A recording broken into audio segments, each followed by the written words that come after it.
All right, guys, welcome to the very first episode of the Fantasy Football Shit Show presented by Over the Line Podcast. I'm the host or co-host, depending who you ask, Kyle Brunet, and I'm joined by Danny Elward. We'll be with you guys for the entire NFL season, starting now all the way to the very end, dropping episodes each week. We'll be, having drinks, talking fantasy football, competing in some competitions, doing some loser challenges live on video for you guys, and hopefully bring some entertainment and a very little bit of knowledge to your fantasy football team. So, Danny, how's it going? What's happening? Good to be here.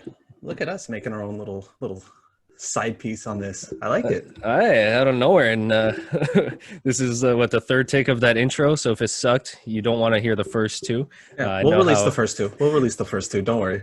Our blooper reel is gonna be longer than the fucking first episode. That's gonna be awesome. Yeah, we'll put Kyle on blast. It's the only way to do it. Brad's gonna love it because we always bug him about his intro. So I feel your pain, Brad. And next week would be a little bit better, maybe. We don't know. We'll see. But yeah, man, we just essentially we're pretty big fantasy football guys.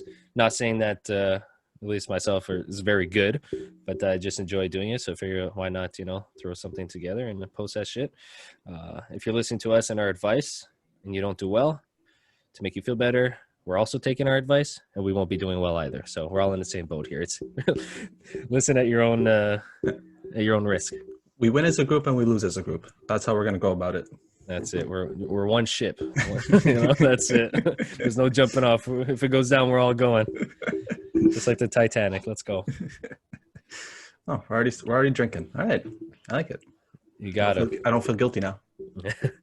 Yeah, like you said, once the actual season starts, we'll be doing some competitions, and then the following week we'll follow up on who lost and what their punishment is, and we'll pretty much kickstart the next episode with that punishment.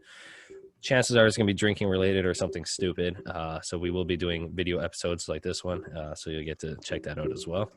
We'll also be dropping just straight audio on like Spotify, everything like that, so check it out. Our Twitter is FF Shit Show. Very simple. Yeah, man, that's where you can follow us. And I guess we can get into it.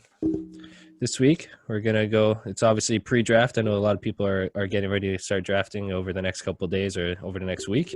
So we're going to discuss quarterbacks and running backs. And Danny's going to get us started. All right, so let's jump right into it. Normally what people want to hear is who's too high, who's too low, who should I target, things like that.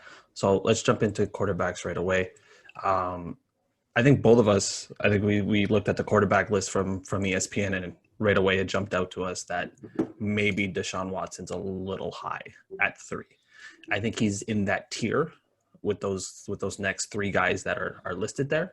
But I think he would be on the low end for me personally. New weapons, Cooks, Cobb. They put a lot of resources there. They got rid of maybe the best receiver in football in Hopkins. So are we looking at a regression here? He didn't have the best year. He was QB5 last year. So do you think that's where he ends up again this year? Does he go a little bit lower than that? What's your opinion? Yeah, so I definitely think he's ranked at 3rd right now. I think that's too high. Not just for him and what he's going to do, but what the other guys behind him are going to do. Like, I love Kyler Murray ahead of him. I think they improved. I mean, they took that receiver we're talking about in D-Hop. He's there. He's ready to go. Russell Wilson, Dak Prescott. I think Dak is going to have a great year this year, so I would take them over Deshaun Watson every single draft.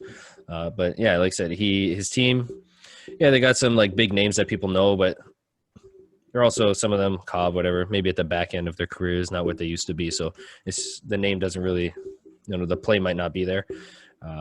And they do have the 8th toughest schedule in the league. So I think that plays a big part. So I don't think he'll be better than what he did last year. And I don't think he'll be better than those 3 guys I mentioned, Russ, Murray, and Dak. So, but then we could be completely wrong. Yeah, that's where my head's at too. Cooks has missed a bunch of time. Fuller has missed basically an entire career almost at this point. And Cobb's at the end of his career. So I'm curious to see what they do. Maybe a better running game will help him maybe the emergence of a legit threat out of the backfield. David Johnson, maybe that helps. Maybe putting David Johnson and Duke Johnson on the field at the same time, I think might give them a little bit of something to work with. But losing your top guy and then replacing him with guys that may be a little bit injury prone, maybe depending too much on a Will Fuller, even though when Will Fuller's in the lineup, it obviously makes Deshawn a much better quarterback. Yeah. So Bill O'Brien's basically just saying, if you do better with the fast guy on the field, well, let's just make everyone fast. So we'll see if that pays off, but I tend to agree with you. I feel safer with the other guys. Dak finished as QB2 last year. He added more weapons. Yeah, they got better offensively. He gets CeeDee Lamb to work with, as well as Gallup and Amari Cooper. So I would feel way more comfortable with Dak. I think Dak is going to be in the conversation for QB1 this year. That's how I think of that offense and where things are going. Mike McCarthy doesn't know how to coach offense, so yeah. I think that's where they end up. Is he ends up maybe 1 or 2? I think he maybe finishes ahead of Mahomes or Jackson at this point. I think there's a possibility for that. Definitely a possibility. And for me, someone I'm really high on, Kyler Murray. I really like him this year. I think he finishes top 3. Like I said, his team around him got so much better. He finishes, I think, QB8 or something like that last year. I could be wrong. But that was with his team only winning 5 games his rookie season. He didn't have D-Hop. Now, your third option is Christian Kirk, who's could be a 1 or 2, solid. Probably a 2 somewhere else on another team where he's not playing behind Larry Fitzgerald and D-Hop. Kenyon Drake's going to beast it.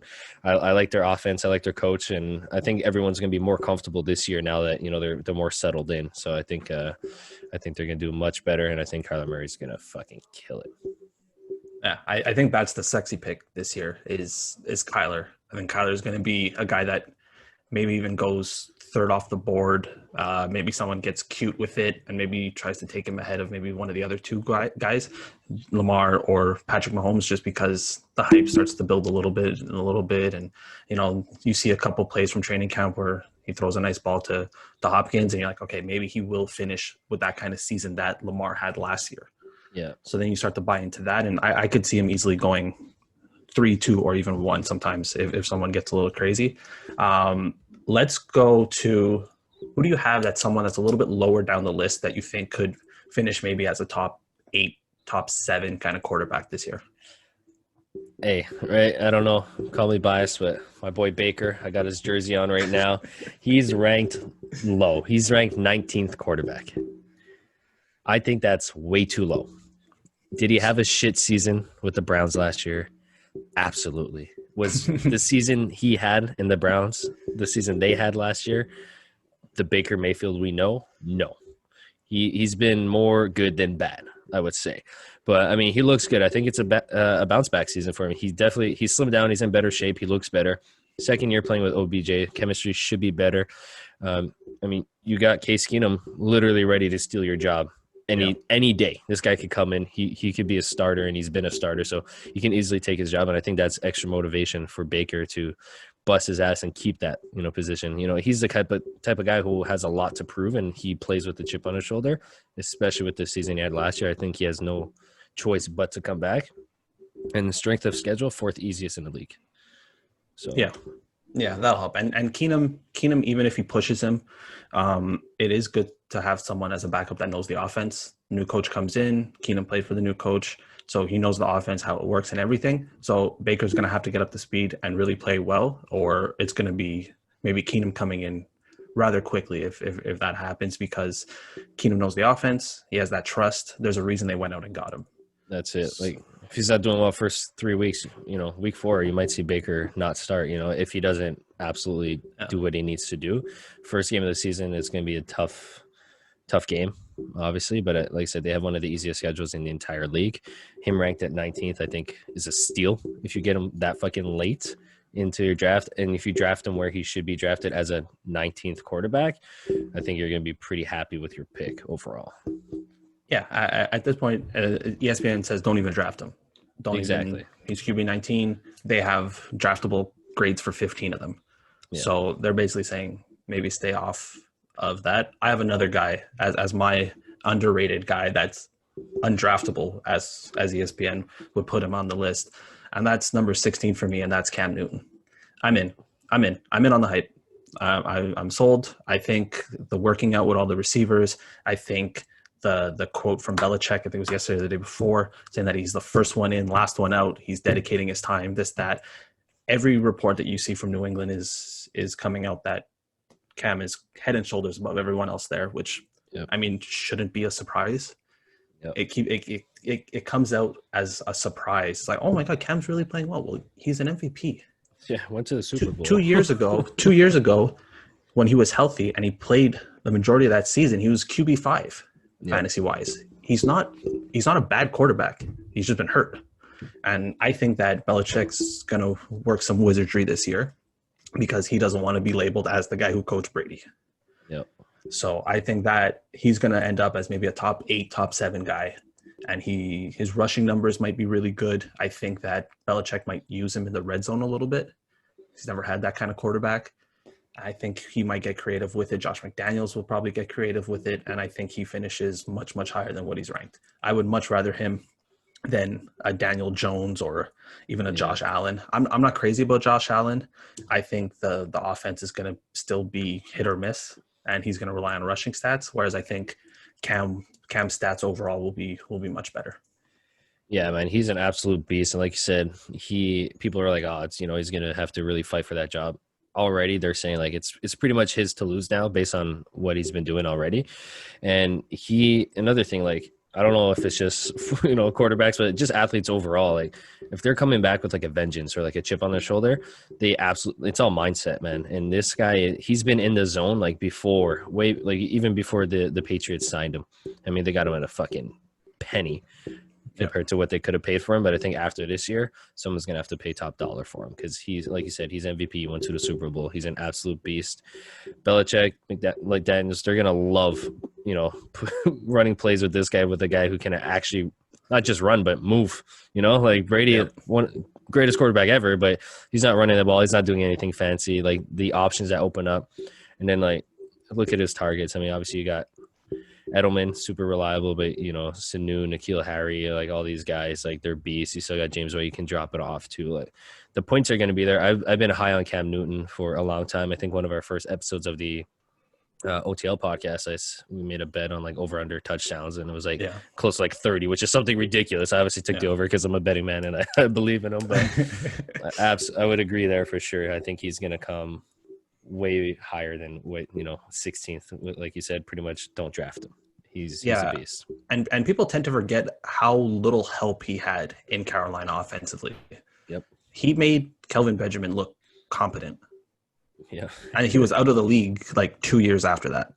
He's a difference maker, and I really hope that he comes back with a vengeance. A pissed off Belichick and a pissed off Cam Newton.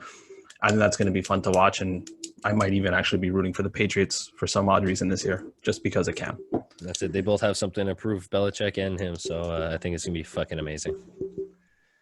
All right, let's jump over to running backs. This is the bread and butter of fantasy football. This is usually what wins you or loses you your leagues, how your running backs do, and how they end up near the end of the season into playoffs.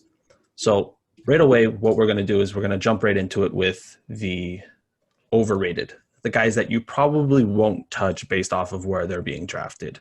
So we're basing this off of a half point for PPR.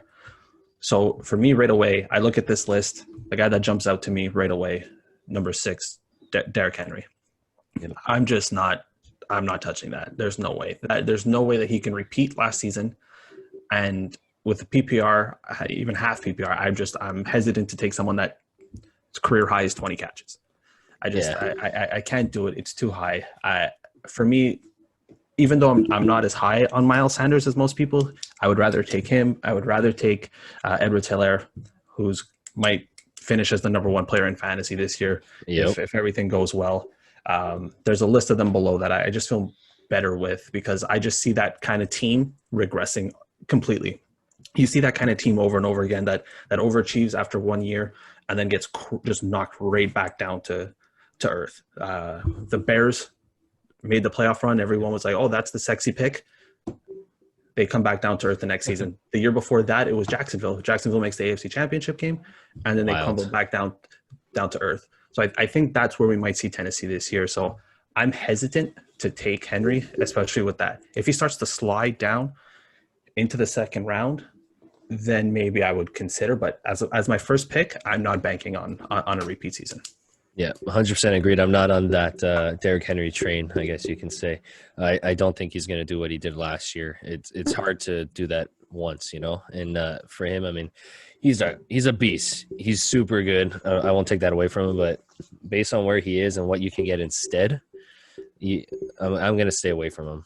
Like I said, if he slides, maybe at the beginning of the second round, very, very late, like absolute last pick of the first round, you got me interested. But before then, probably not. Not a huge Derrick Henry guy. I don't really like his style. And for me, I don't know if that's good or bad for how I play fantasy. Like if I don't really like how you play, even if you're getting the points, I'm like, yeah, I'll probably find someone who's equivalent in points, but I like to watch them a little bit better. So I think that's where I'm at with Derrick Henry. Yeah, that's fair. So let's jump to your pick for the overrated, the maybe a little too high for your liking. He's not even ranked in the top 10. He's at 12 with ESPN rankings. Aaron Jones. Man, no. And this is based off of them drafting a running back? That's definitely has a lot to do with it. Okay. AJ Dillon's no joke. You don't draft a running back, was it second round, and not use him. He's going to be taking away touches. Absolutely. I mean, his production is going to drop. There's no way you can do that again. Like he had 19 touchdowns last year. Yeah. 13 of them were in 5 games. 4 of them were in 1 game. So that's a big jump right there. And the 1 game he had 4, who was out? Devontae Adams, your number 1 guy. So I think it makes it a really, really big difference. And like those goal line, touches and everything like that, you got to go to AJ Dillon. Look at those fucking legs, first of all. This guy's what? He's trying to be Saquon or something? I don't know. Yeah, he's got Saquon legs. He's a fucking beast. And LaFleur, he worked with Derrick Henry, obviously, in the past. And he says he sees, some of his game in Dillon's game. So I think he's going to use him, especially at the goal line, which is going to take those, 6 points away from you when you think you're getting like a 1-yard touchdown at Aaron Jones. That's going to be gone. But he's not going to be as good as he was last year. I don't think he'll be even close to that. There's a lot of guys I would take above him. Chris Carson being one. Eckler being another, like David Johnson, I would probably take above him. I'm really, really not sold on Aaron Jones at all. Yeah. Let's say he finished with 19 last year. If we take away 10 of those touchdowns, let's say he has less than half of what he had. Let's say he finishes with 9 touchdowns this season. Even if you take away the 10 touchdowns from last year, he's still over 200 points, which would still put him at RB9. So it's not terrible. There is some regression that would still make him a very viable option. But I don't know what to make of that offense. I don't know what they're doing. I don't know what they're going to do. If it's going to be run heavy, they basically said, we're not going to give you any more weapons to throw to. So you would assume that they would be a run heavy offense. So maybe both guys could be fantasy viable near the end of the season, maybe weeks 11, 12 on. AJ Dillon's making a lot of plays and he's getting 20 touches. It could turn out to be what Chubb and Kareem Hunt were near the end of last season. I think that we can see that kind of situation where they end up splitting because you want to just have the freshest guy on the field and whoever's making plays makes plays and go for it. So maybe towards the end of the year, you might see that regression happen with Aaron Jones, whereas at the beginning of the season, I think that you might see him a little more comfortable and maybe replicating some of the stats because of the no training camp.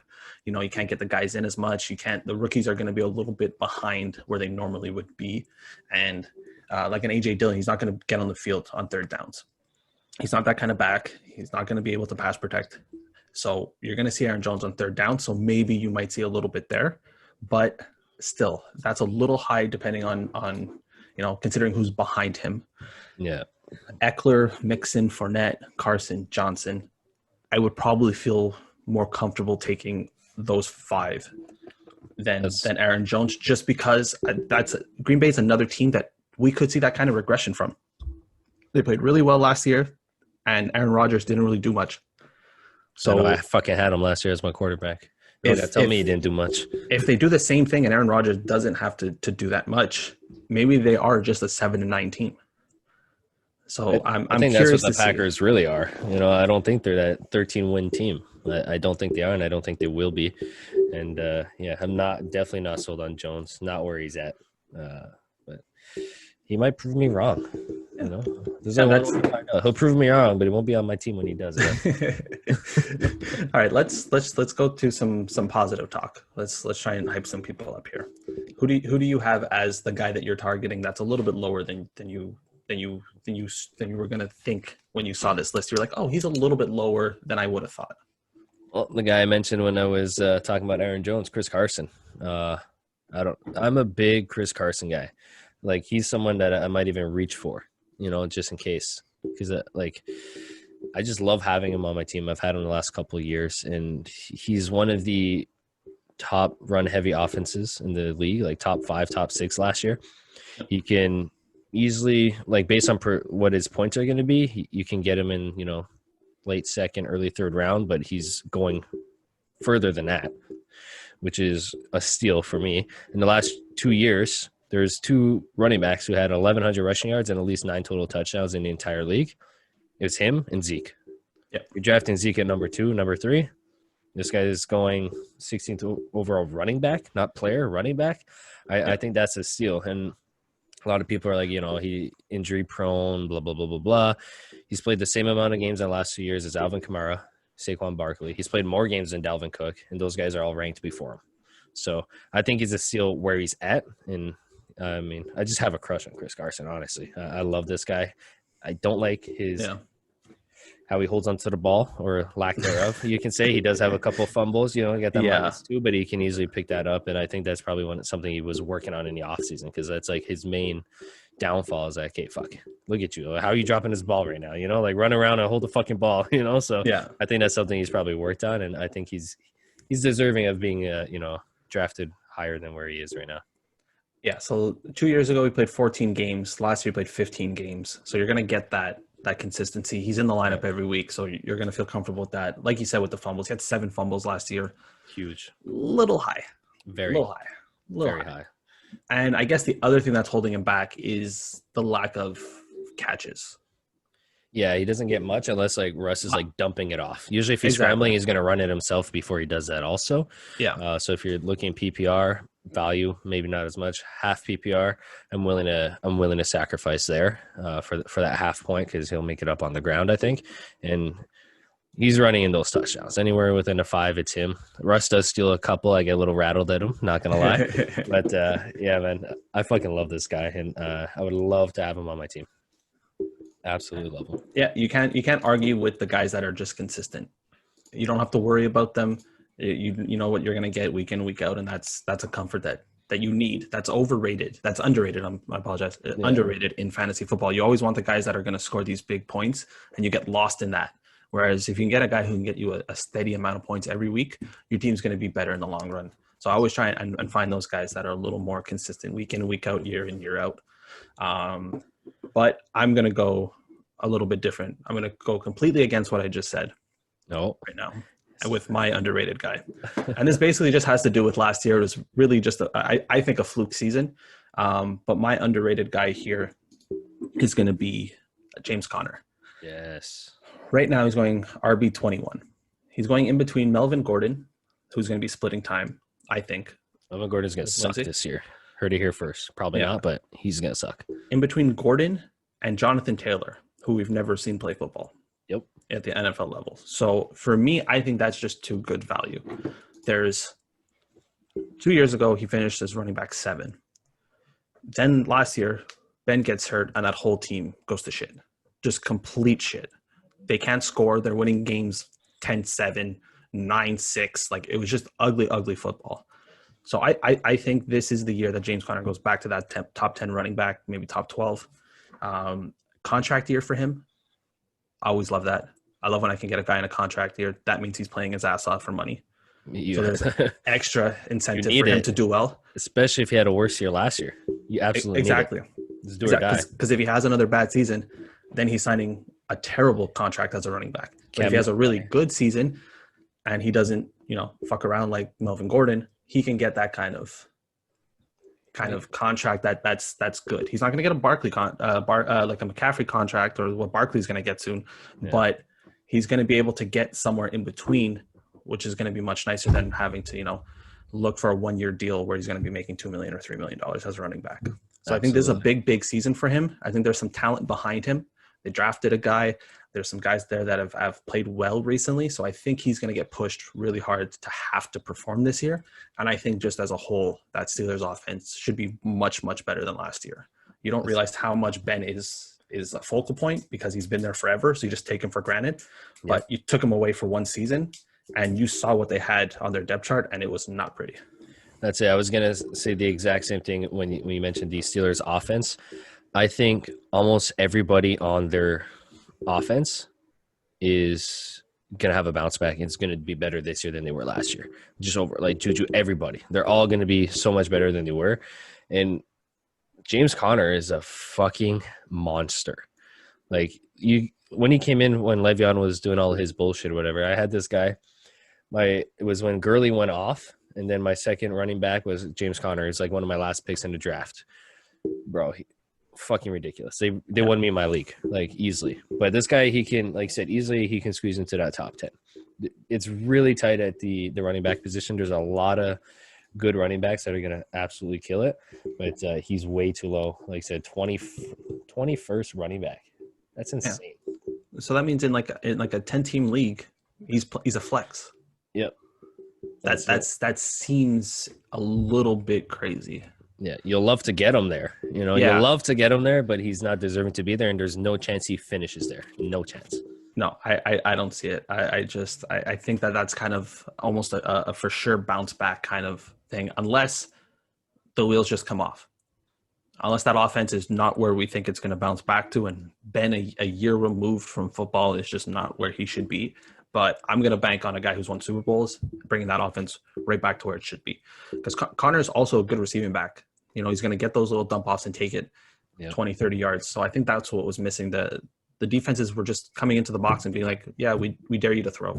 Who's going to throw the ball? Like I watched some of those Steelers games. They were rough. Oh, and especially the one, I'm a Chargers fan, so I watched the game against the Chargers that we lost to them. It was brutal. It was one of the worst games I've ever watched in my life. I feel bad for you as a Chargers fan right now. Honestly, there's not one player I think is going to be a good fantasy football player on that team. I don't trust it. Maybe Eckler is going to be a beast just because like he has a good situation. I don't like the quarterback situation, man, for me. And I don't think a lot of people do because look how far fucking like Keenan Allen's dropping. He's not where he normally is. That's called the steal. That's what that's called. Yeah. Hey, we'll see what happens. I know you're a fan, so you got to believe a little bit. Like I said, House are beating Philly no matter what, and I mean, look what happened. You were close. Sticking to football, yeah, man. I'm not touching anyone there unless it's Eckler at a good price, because I think Tyrod's probably gonna have to like check down to him a couple times and shit like that. I think he's their quarterback, unless I'm completely wrong. No, he'll probably start the first few games. He's played under Anthony Lynn before, so he knows the offense. He's been there. He played all last year under Rivers, so he's gonna get the reins to start. But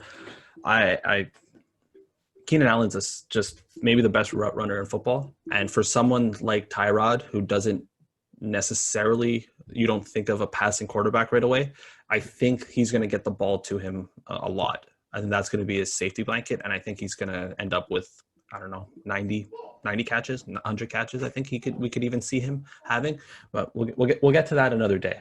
Yeah. You see what happens when you attack my team. I get a little lost. Get fired up. Now we're talking receivers here. Yeah, I get a little lost. That's next week. Yeah, I get lost in it.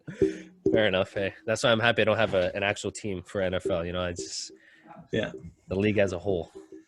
Yeah. There's no bias. You just see it and whatever you react to. Even though I'm probably the harshest critic on my own team because I've dealt with 15 years of watching them, so no one knows pain like I do. But fair enough. I just gotta stop talking about them because it's just I'm gonna get emotional. I see you're getting angry over here, worked up. I don't know. Yeah, this is just being a Chargers fan. I'm naturally worked up at all times. That's what happens to me. That's fair enough. All right, so let's go through the running backs here. So ESPN has in the top 15 players, 14 of them are running backs. So they're basically telling you, please draft running backs. This is how you win. Make sure you have them. Make sure you have 2 of them if you can, 2 really high-end ones. So who out of the top 10 from the running back position are you looking to maybe avoid? I know we shit on Derrick Henry for a little bit, so that was the obvious one for both of us. We saw that and we were a little hesitant. Is there another one that jumps out to you that you're like, I'm gonna stay away? Personally, who I'll stay away from is Miles Sanders. Okay. I mean, I don't think he'll be worse than last year. That's for sure. I'd be impressed if he was worse than he was last year. I think he has his role is more laid out now. There's something about the Eagles that I don't trust them. I don't like their offense at all. I don't think they're consistent enough. I mean, they're fucking scraping by sometimes to win these games that they should definitely be winning, or they're losing those games they should be winning. I think he, like I said, his role will be more determined, and he's the lead back now. So I think that'll help his case. But 7th running back, 8th overall, no, not for me. Like, I'm huge on running backs, and there's probably a couple of receivers that would take over him at that spot at least. Not a fan. Not a fan. From week 11 on last year, from week 11. So basically when he really started to get the reins as the number 1 guy, he was exactly running back 7. Yeah. The only guys that outperformed him, McCaffrey, Zeke, Joe Mixon, Derrick Henry, Barkley, and Kenyon Drake. That's it. Those are the only guys. So I think there is some value there. I think that's where he should be going, in that kind of range, maybe a little bit lower, but I don't hate it. The only thing that I would kind of go against drafting him that high is when he was doing this, Carson Wentz was throwing to no one. There was no one he trusted with the ball at any point in that season. At the end of the season, he was throwing to no one. He didn't have any receivers that he liked. He was throwing to a college quarterback who was looking like his best receiver near the end. So I think that's where maybe he drops off a little bit. But I still think he's going to be that guy that just gets so much playing time because he's just so much better than anything else they have. He's going to get the touches running. He's going to get some touches out of the backfield. I think that they're going to use him in, smart. I don't think they're going to try and go with like a running back by committee kind of thing where you've seen Philly do in the past, where you're never 14 running backs on the fucking roster. Like, you're never really comfortable. What are you, the Patriots? You're never comfortable with them. You're always like, oh, but this guy, but that guy, and that's why I said like his role is like, okay, you're the lead guy, and that's what it is, moving forward. But like just looking at 7, like where he is and who comes after him, I'm taking most of those guys before him. So how far down would you have him if you were ranking these running backs? Where would you put him? After Hilaire, and he's never even looked at the NFL field before. Yeah, that's just situation and history of Andy Reid running backs. I mean, that's just you're stupid if you think Miles Sanders is going to do better than this guy. He'll probably finish like top 4 in the league, or fantasy wise. I think. Yeah, first time. I do honestly. I really like Kenyon Drake this year, just situational wise. I already said I'm a Chris Carson lover. Yeah, so like that's obvious. I said I would reach for Carson. Like I would literally reach for Carson before I take Sanders. I'm not saying at the end of the season we'll come back to this. We'll see who has a better season at the end of it. I would reach for Carson before I take Sanders. Or I mean, ideally, I'm not taking Sanders. I'm taking someone else, like the other couple of guys I just named before Carson. But I would reach for Carson before I take this guy. So if Sanders started to fall in your league, and it was Sanders or Chris Carson, you're going to take Chris Carson every time. Really? So I have a crush, man. Like I know, but there's a point where it becomes delusional. Yeah, and it's me believing Miles Sanders is going to do better than Chris Carson this year. I really don't think so, man. I do not think so. That could be my maybe that'll be my hot take of episode 1. I could look like the biggest tool at the end of the fantasy football season. We're going to revisit this. I think Carson finishes better. Just to put this in perspective, ESPN has the rankings and then the dollar amounts that you should spend on them in an auction. Yep. Miles Sanders' dollar value is $49. Yeah, what's Carson? $20? Carson's $20. All right. They're So if you're saying gonna, 2.5 times better. That's what they're basically saying, is that yeah, he's worth 2.5 times more money, and you're banking on the fact that the consistency of Carson over the last 2 years is better than the upside of what Sanders can offer. yeah, they're a run heavy offense for Carson. Their overall team is better. What he's done is just so much better. Like I said, last 2 years, two guys have done what he's done, and the other one Zeke, who Zeke's fucking going on what $60, let's say. So, Yeah. I mean, I'm not saying he's Zeke or anything close to it, but I would for $20 compared to $50, Miles Sanders at 50, Carson at 20. Like when you put dollar Yes, sign, that makes value-wise, that yes. makes my choice for me easier. Like you're Yes. gonna tell me I can get two similar cars, but one of them is 20,000 and the other one's fucking 50,000.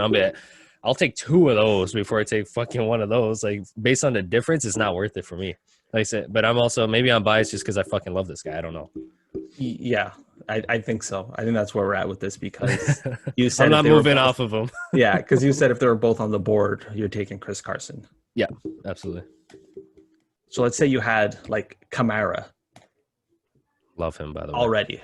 Kamara's your first pick. I don't know, your second pick, you can choose either of those two. Are you swinging for the fences, or are you playing it safe? At that position, so I've done like 400 mock drafts in the last like 48 hours.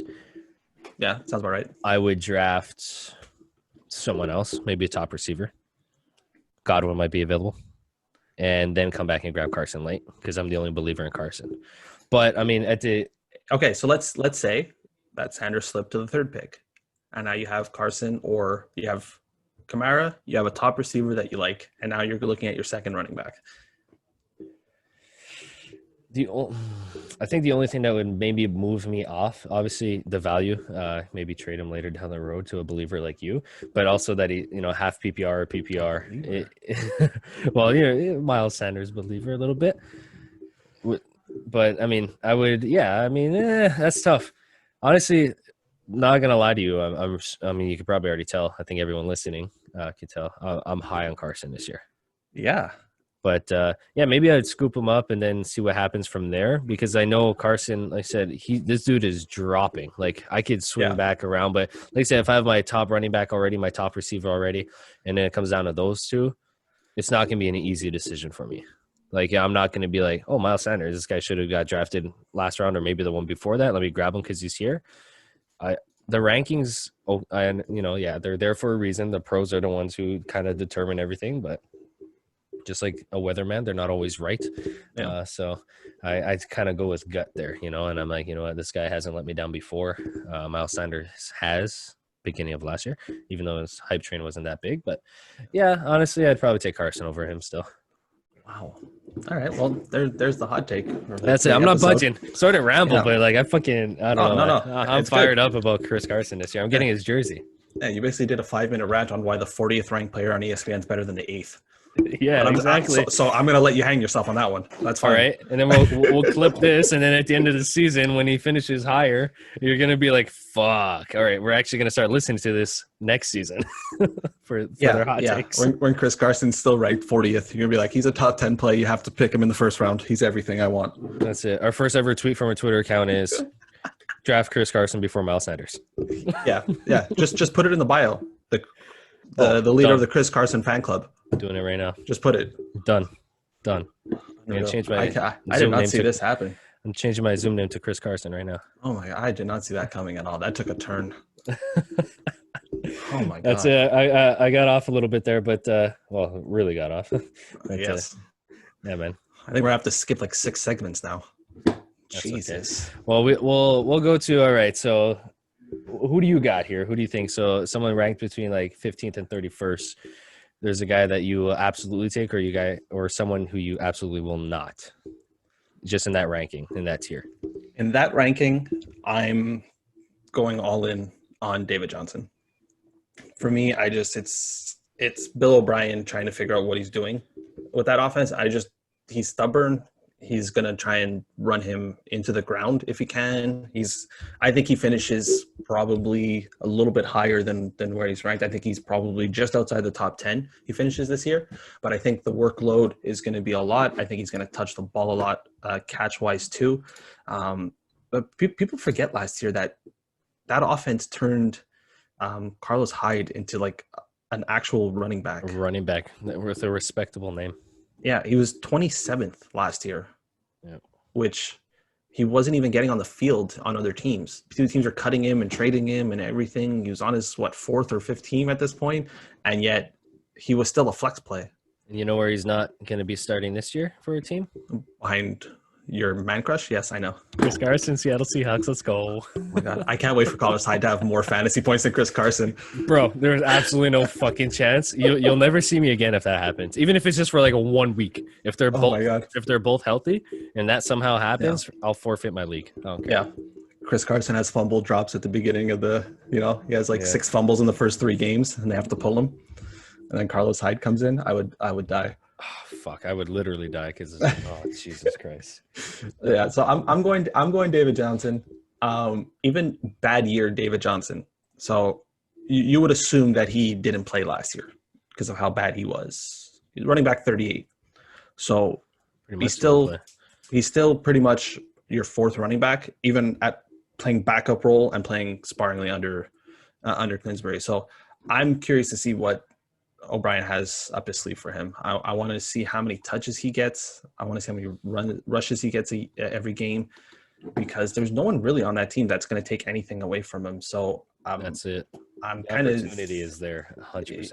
Yeah, that's it. I mean, for Hyde last year, he rushed 245 times, so that's good. That's lead running back kind of running, and he only ran for 1,000 yards. Yeah. So if you're going to get a more talented player by all accounts, I think that's where we start to see it. Hyde had 6 touchdowns, but he only had 10 catches, and he was still running back 27. So you would assume that those catches would come up to, I don't know, 40 for Johnson. If you add 30 catches onto Hyde's total, I think you're looking at a top 15, top 12 running back easily. So I think his floor is basically where he's at. I don't think he could do worse than finishing running back 17. No chance. So for me, he's going to be good. I'm looking at him too, especially where he's dropping right now, like where you can draft him.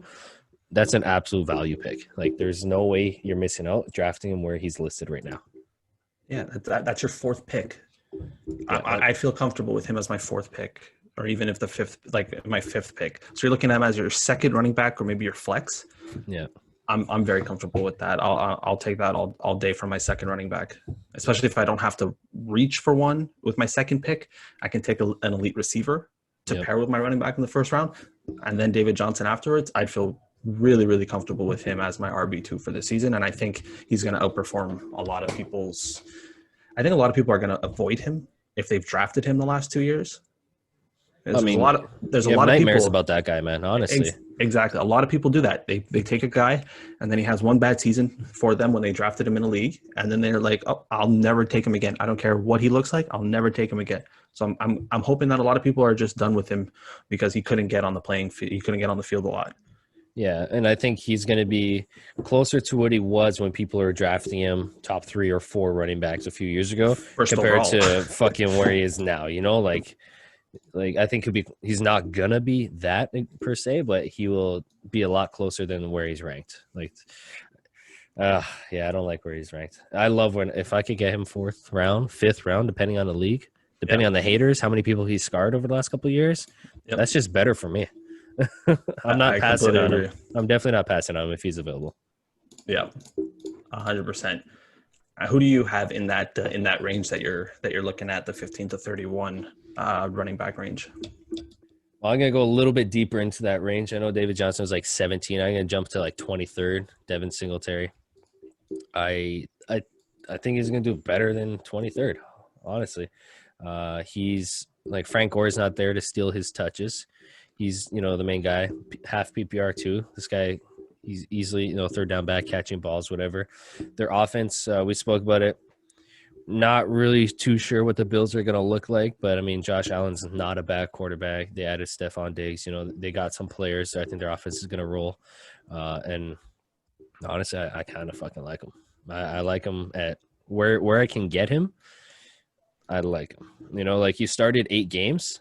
And he had double-digit points in 7 of 8 starts, right? So, I mean, it's Consistency. If he's obviously that's a trend. That's a key. That's a key for you. Like for running backs, because I find Yeah. receivers have like a higher like if you want to risk on someone who's either going to get you 7 points or 30, Stephon Diggs, for example, I've had him, Adam Thielen, let's say. Yeah. You're getting like 9 or you're getting like 28.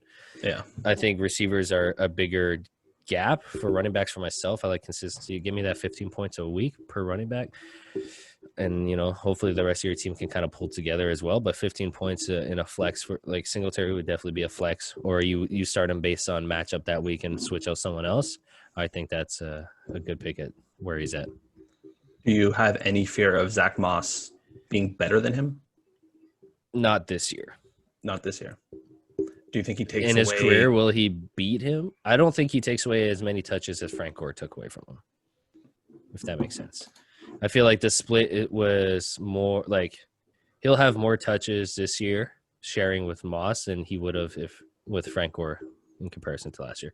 Plus, he was pretty new last year, right? Obviously, so I think he's not. I think he kind of proved himself based on the opportunity he had. And I think if he starts the season strong, they don't really have a reason to kind of start splitting and sharing those touches. Okay, and do you think maybe the goal line touches get taken away? Because Zach Moss is a bigger back and he can kind of get in there, so he's not going to be. He's closer to like a Chris Carson fucking ram it in kind of guy, shit like that. Yeah. Derrick Henry, like that's more his style than Singletary. But, I'm hoping Singletary catches that, 15-yard pass for a touchdown, and so they don't have to run it in. But I was just saying at 23rd, where he's going, where I can get him, I do like him there. Yeah, he's right now he's in a group of definitive backups, kind of either like a backup or like a guy who's splitting shares. So to be the lead guy going in is probably safer. Like he's ranked near Jonathan Taylor, DeAndre Swift, Kareem Hunt. So question marks, how many carries those guys are going to get, who starts at running back, whereas at least with Singletary, you'll know that he's the guy starting. That's it. And if he runs well, he's going to keep the ball. Whereas with the other guys, you're banking on them overtaking the starter already. Exactly. Even Melvin Gordon, like he's ranked 20th, but like look at the running backs, and they're going to be a run-heavy offense, I imagine. I mean, their quarterbacks are trash, in my opinion. I don't like them, and they have a lot of good running backs on that team. So Melvin Gordon is, who knows how many touches he's going to get, and he's ranked a few spots higher. Yeah. So where he's falling, I like him there because we said 15 to 31 at 23rd. I like him there. All right, so let's jump into the last question here. Assuming that Edwards-Helaire is head and shoulders above every other rookie running back points-wise, who do you think will finish second behind him in rookie running back numbers? It's tough. It is tough. I like Cam Akers with the Rams. He's their lead back. I don't really see anyone taking his job. Per se. So just based on that and opportunity, they do have a pretty good offense. And I think they're another team who they have that structure around them. I love McVay. This guy can get fancy. He can bring in those running backs for those plays. He's going to be heavily involved in that offense, and he's their number one guy. Not many running backs coming in, besides Helaire, of course, have that opportunity. They're hoping to steal a job or whatever. This guy, it's solidified. He's a starter in a good offense. Jared Goff fucking has to prove himself for sure, so the offense better be good. So I think he's in a good situation to be good. I know there's other guys out there, like Swift and whatnot, but I still think Kerryon Johnson's a beast. So that's gonna be more split, but I think he has the starting job already, which is pretty much why Helaire is one of the number one running backs overall. He's the guy in one of the best offenses. So I think Akers nowhere near the same offense, but still a pretty good offensive team starting job. I think he'll be okay. Yeah, no, that makes sense. I mean, on the list, he's the fourth rookie running back. That's how they have him listed behind Swift and Taylor, and that's more just based off of, I guess, pedigree. Yeah. Swift and Taylor were higher draft picks. They were guys that people looked at as the cream of the crop for rookie running backs going into the draft, and them finding decent spots are going to allow them to be higher ranked. I'm going to lean towards Jonathan Taylor. I'm in love with how he ran the ball in college. I think he's one of those backs that you can just hand the ball to 30 times in a game, and he'll just keep running harder and harder and harder as the game goes on. Yeah. I watched a lot of his games where in the fourth quarter, everyone's tired but him, and he's just running past people. He doesn't have a great speed, but it's that kind of speed that those guys that run the 4.6 kind of have, where you're like, oh, he runs 4.6, he's not that fast, and then he takes off and he's like, oh, this guy's a lot faster than I thought, because he looks just like a truck. Like Exactly. That picture leaked of him in camp, Beast. and it's like, is he a linebacker?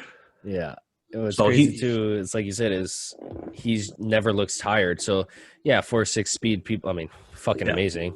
Look at you think I'm running fucking 4? Not even close. But just overall, at the end of the game, when defenses are tired, you worn them down. You're a workhorse. You've been running against them all day. Now you're closer to the end of the game, and you still look fresh. You got those fresh legs, and everyone else is tired. That's just gonna make you even better to close out a game or to run on these guys. He's absolutely a workhorse, and he's gonna fucking wear down teams himself. Yeah, and I don't mean to say that he runs a 4.6. The guy ran a 4.39. Okay, yeah. I'm not saying that. I'm saying he looks like that kind of guy. Like him. Yeah, exactly. So you're expecting him to be slow because of his frame, and then he runs right by you, and you're like Derrick Henry. Yes. Henry. Yes. This guy is like the most he has like the most what deceptive speed. And maybe you look at him, you're like, what position do you play? And then he burns you. You're like, running back? Like, what the fuck? This guy's a monster. So yeah. I say him because of I think that they found their strength last season. They're going to run the ball. They're going to push. They're going to bully teams. They have that offensive line that they love. They're going to push people around. They're going to push people around. They're going to play ugly. Run him. They ran the 5th most last year. I think they're going to run the ball again. They have more backs now that they trust. I think they're going to run a lot. I don't want them to make Phillip Rivers throw 30 times a game. I don't think you can anymore with that Phillip Rivers. Trust me, it's not a recipe for success. Nope. We can say that with certainty. So I think they'll want to keep him fresh later on in the season. So I think they'll leave Rivers to throw maybe 20 times a game, and they'll rush a lot. And I think Jonathan Taylor by week 2, maybe week 4, if he's not already the starter right out of it, I think he's the kind of guy that will end up with like maybe 180 to 200 carries in the season. And I think that's going to be enough because of the offensive line that's in front of him. I think he's going to have a really good season for them. And they went out and they drafted him really high. That was, if I'm not mistaken, that was their first pick in the draft. So they went out and they addressed it. They're going to use him. If they liked Marlon Mack enough, they wouldn't have done that. So they were like, you know what, we're just going to push the pace, and we're just going to bully teams. And that's the bully running back that was there. Big, fast, strong. I think he's going to be a real problem for the league. Yeah, and fucking Quentin Nelson is like an O-lineman, my absolute favorite player in the entire league. Yeah. Even with running backs and shit, I love this guy. His jersey's in the mail right now. It's on the fucking way, all right? I don't fuck around. This guy he's insane. He's so fucking good. And he gets, you tell him we're running the ball, this guy gets so fired up. He's just fucking pancaking people. But that O-line can make almost any running back be successful. So a guy with his talents, and like, he's a beast. And like I said, he can run it down your throat, and the Colts are probably going to be kind of run heavy. I think they should be, especially if Rivers is having a shaky game, which is pretty likely, which I'm sure you're very aware of. I think it's going to be good. The only thing, like the reason I took Akers over him is just, like I said, Akers was the number one.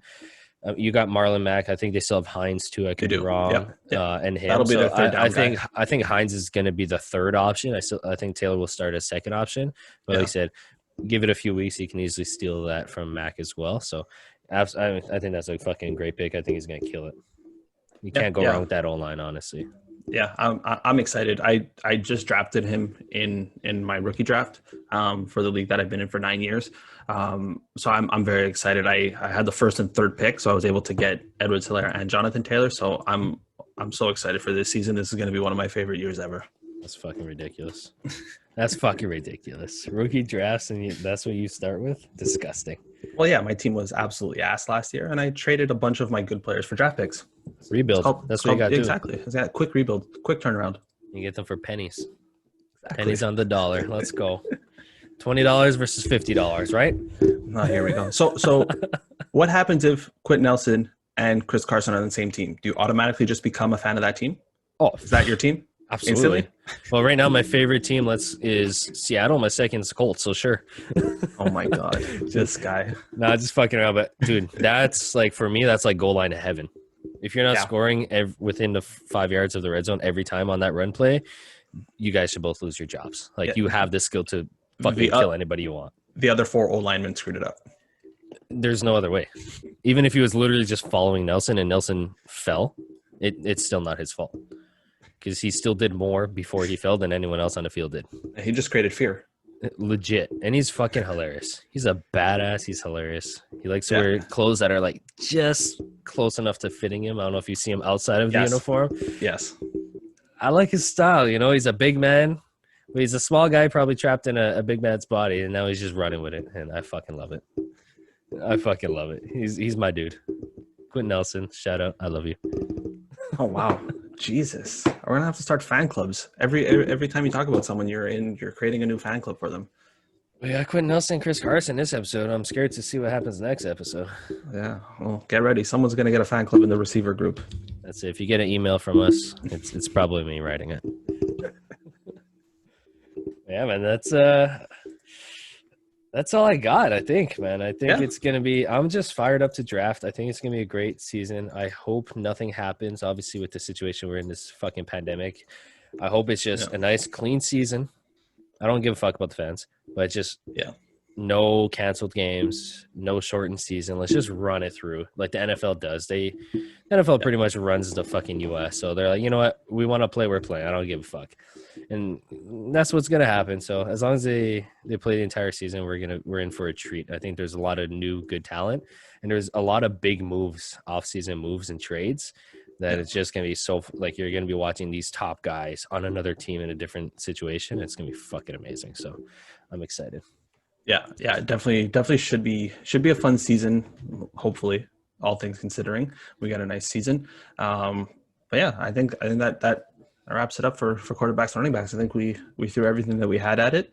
And then next week we'll go into the wide receivers and the tight ends, the fun positions. Yep, where you can fuck around a little bit in there. It's usually you know running backs. It's like clear cut, like boom, you got to take these guys. Quarterbacks, you know who you're taking. Quarterback. Wide receivers, tight ends, like sometimes I'll go fucking 10 rounds. I don't even look at a tight end because I'm like, who the fuck's I didn't get Kelsey or Kittle. Why do I need a tight end? And then other times, all right, well, there's some strategy. So we'll discuss that next week. We'll be dropping episodes depending on how long this fucking takes to edit based on how bad it was or good. Who knows? Might be tonight, Wednesday, or you can definitely count on it by Thursday morning, I would say. So keep an eye out for that. If you disagree or agree or just hate it, love it, whatever, tweet us. FF Shit Show, Fantasy Football Shit Show. We'll be happy to hear from you. That's it for me. Danny? I'm good, man. Take it away. Close us out there, host. All right. Well, I've never done this before. So thanks for listening, boys and girls. And like I said, we want to hear from you. So if you think I'm completely wrong about Carson or completely right, hopefully right, reach out, let us know. Like I said, we only have Twitter right now, so we'll see what happens. Depending how stupid I look in this video, you might be able to catch the video of it. If not, it'll just be available on Spotify, which you're probably listening to it right now. Peace.